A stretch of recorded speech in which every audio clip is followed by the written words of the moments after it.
امریکہ ایران معاہدے پر دستخط آج ہوں گے یا نہیں؟ امریکی صدر کا امن معاہدے پر آج دستخط کیے جانے کا اعلان۔ ایران نے صدر ٹرمپ کا دعویٰ مسترد کر دیا۔ اتوار کو کسی معاہدے پر دستخط کا کوئی امکان موجود نہیں، پاسداران انقلاب نے واضح کر دیا۔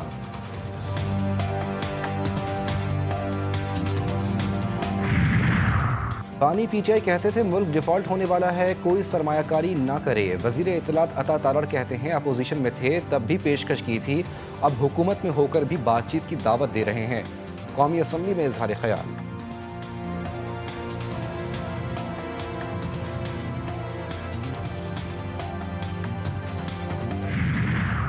آزاد کشمیر میں بے چینی، کشمیری کاز اور ملک کی ساکھ کو نقصان پہنچا رہی ہے۔ Chairman Peoples Party Bilawal Bhutto کہتے ہیں یہ صورتحال بھارت اسرائیل گٹھ جوڑ کو فائدہ اٹھانے کا غیر ضروری مواقع فراہم کر رہی ہے۔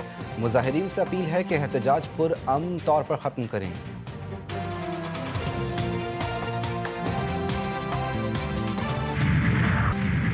امریکہ اور ایران کے درمیان جنگ بندی، آج تحریری امن معاہدہ ہونے کا امکان۔ پاکستان الیکٹرانک دستخط کرے گا۔ نائب وزیر اعظم سینیٹر اسحاق ڈار کا سعودی وزیر خارجہ شہزادہ فیصل بن فرحان سے ٹیلی فونک رابطہ۔ خطے کی صورتحال، امریکہ ایران مذاکرات اور آئندہ علاقائی سفارتی سرگرمیوں پر تبادلہ خیال۔ گفتگو میں اس امید کا اظہار کیا گیا کہ متوقع الیکٹرانک دستخطی تقریب کے بعد ہونے والی پیش رفت خطے میں دیر پا امن اور استحکام کے قیام میں معاون ثابت ہوگی۔ سعودی وزیر خارجہ نے مذاکراتی عمل کے دوران ثالثی مفاہمت اور مکالمے کے فروغ کے لیے پاکستان کی مسلسل مؤثر کوششوں کو سراہا۔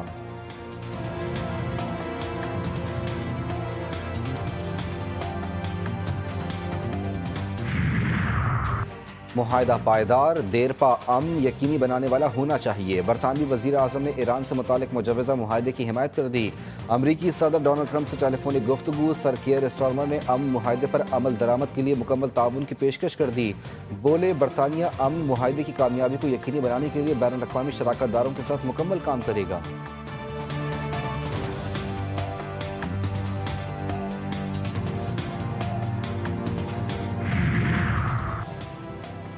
دشمن ایرانی عوام کے عزم کو توڑ نہیں سکا، قومی اتحاد نے دشمن کے تمام منصوبے ناکام بنا دیے۔ ایران کے صدر مسعود پزشکیان کہتے ہیں 12 روزہ جنگ نے ایرانی قوم کا اتحاد نمایاں کر دیا، اختلافات کے باوجود قومی یکجہتی برقرار رہی۔ ایران کے لیے پوری قوم ایک دھڑکتے دل کی مانند ہے۔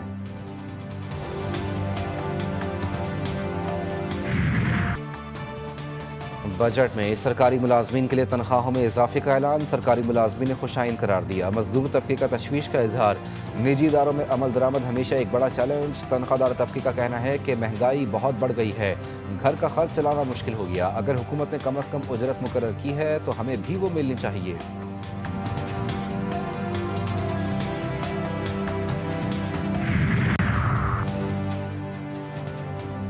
پانی ایم کیو ایم کا دور ہوتا تو کوئی بے گناہ پھانسی چڑھ چکے ہوتے، ہم نے غداری نہیں بغاوت کی ہے۔ سانحہ بلدیہ میں آتش زدگی کے ذمہ دار فیکٹری مالکان ہیں، عدالت کا فیصلہ ہمارے نظریے کی جیت ہے۔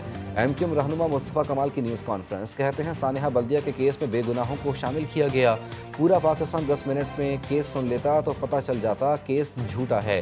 مصطفیٰ کمال کی خالد مقبول صدیقی کا نام لیے بغیر کڑی تنقید، بولے ہمیں کہیں چیئرمین بنوا دو تو بنوا دیں گے۔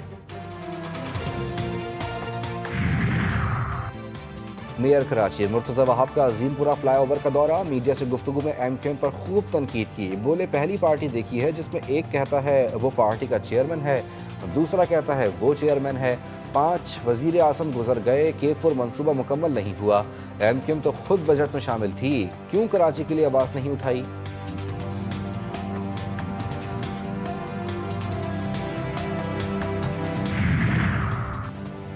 خیبر پختونخوا میں طوفانی بارشوں نے تباہی مچا دی، چھتیں اور دیواریں گرنے کے مختلف واقعات میں 7 افراد جاں بحق، 33 زخمی۔ پی ڈی ایم اے نے نقصانات کی رپورٹ جاری کر دی۔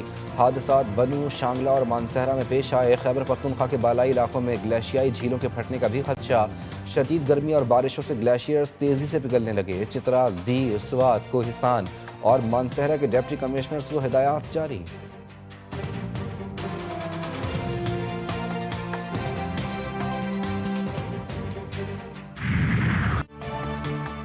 ملک کے بیشتر علاقوں میں موسم گرم، کراچی میں آج بھی شدید گرمی کی پیش گوئی، درجہ حرارت 36 ڈگری تک جانے کا امکان۔ پنجاب کے بیشتر اضلاع میں موسم گرم اور خشک رہے گا، مری اور گلیار ملحقہ علاقوں میں تیز ہواؤں اور گرج چمک کے ساتھ بارش متوقع۔ کوہاٹ، کوہستان، شانگلہ، بنیر، مانسہرہ، ایبٹ آباد، بٹھگرام اور کرم کے چند مقامات پر بھی تیز ہواؤں اور گرج چمک کے ساتھ بارش کا امکان۔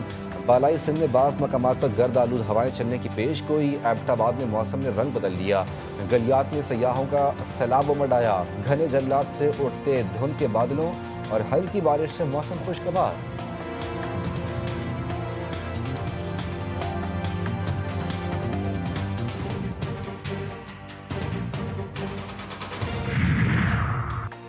کراچی کے علاقے اورنگی ٹاؤن قصبہ موڑ کے قریب فائرنگ سے شہری کی ہلاکت۔ واردات کی C C T V footage G T V news نے حاصل کر لی۔ مسلح ملزم نے بھاگتے ہوئے یاسین پر اندھا دھند فائرنگ کی، مقتول سے موبائل فون اور نقدی چھینی گئی۔ قتل ذاتی دشمنی کا شاخسانہ یا کوئی اور وجہ، تحقیقات جاری۔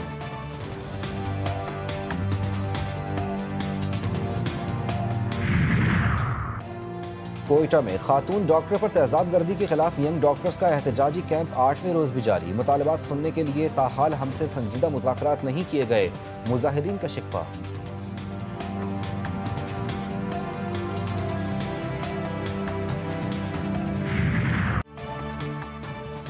مودی کا اقتدار میں رہنے کا جنون، بھارتی روپیہ کمزور، سرمایہ ملک سے باہر اور نجی سرمایہ کاری تباہی کا شکار۔ بھارتی جریدہ دی ٹیلی گراف کی رپورٹ میں انکشاف۔ رپورٹ میں کہا گیا ہے کہ عوامی وسائل کا بڑا حصہ حکومتی تشہیر پر خرچ کیا گیا۔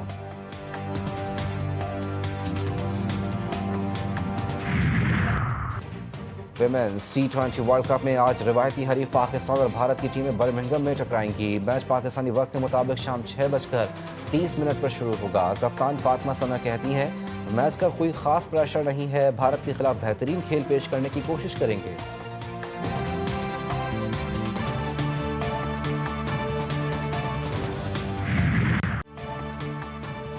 اور منی پاکستان، کراچی میں منی تامل ناڈو بھی موجود۔ کراچی کا مدراسی پاڑا تامل برادری کا مرکز، تامل ثقافت کی جھلک نمایاں، کالونی میں رنگا رنگ تہواروں کی روایت بھی زندہ۔